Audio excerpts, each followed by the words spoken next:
আসসালামু আলাইকুম ওরহমতুল্লাহি ওবারাকাতুহু। ডক্টর আসিফ নজরুল স্যার একটি ভিডিও সোশ্যাল মাধ্যমে ঘোরাফেরা করছে। বিশেষ করে আলোচক মুফাজ্জল হোসেন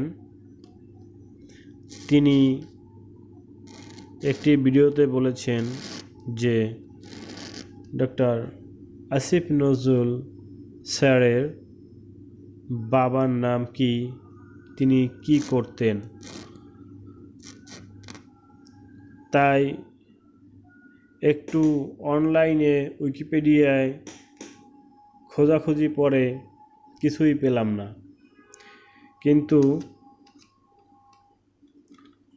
ডক্টর আসিফ নজরুল স্যারের বাড়ি তো কুমিল্লা, কিন্তু তার বাবার নাম অথবা মায়ের সম্পর্কে কোনো কিছুই উইকিপিডিয়াতে পাওয়া যায় না।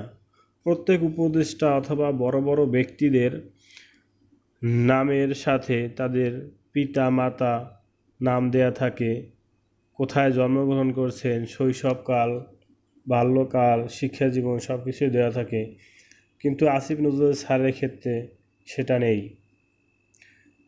তাহলে কথা হচ্ছে, আসিফ নজরুল স্যারের বাবা কে ছিলেন?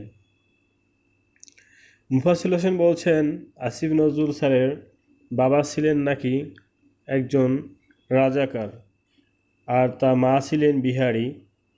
সুতরাং বিহারি ও রাজাকারের ছেলে কি হতে পারে আপনারা ভালো জানেন। হয়তোবা তার জন্যই উইকিপিডিয়াতে তিনি এগুলো সংযোজন করেন নাই।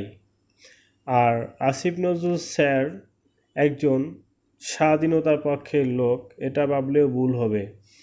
আসিফ নজরুল স্যার ঘাতক দালাল নির্মূল কমিটির সদস্য ছিলেন, তিনি গণ আদালতের সাথেও জড়িত ছিলেন, কিন্তু এটি ছিল লোক দেখানো, ভালো হওয়ার জন্য যে আমি স্বাধীনতার পক্ষে।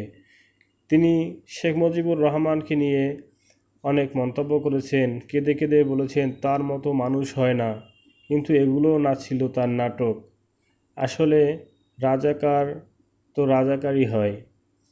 আসিফ নজরুল স্যারের বাবার পরিচয়ে যদি তার পরিচয় হয় তাহলে ঠিক আছে, তার এই চরিত্রই হওয়া উচিত।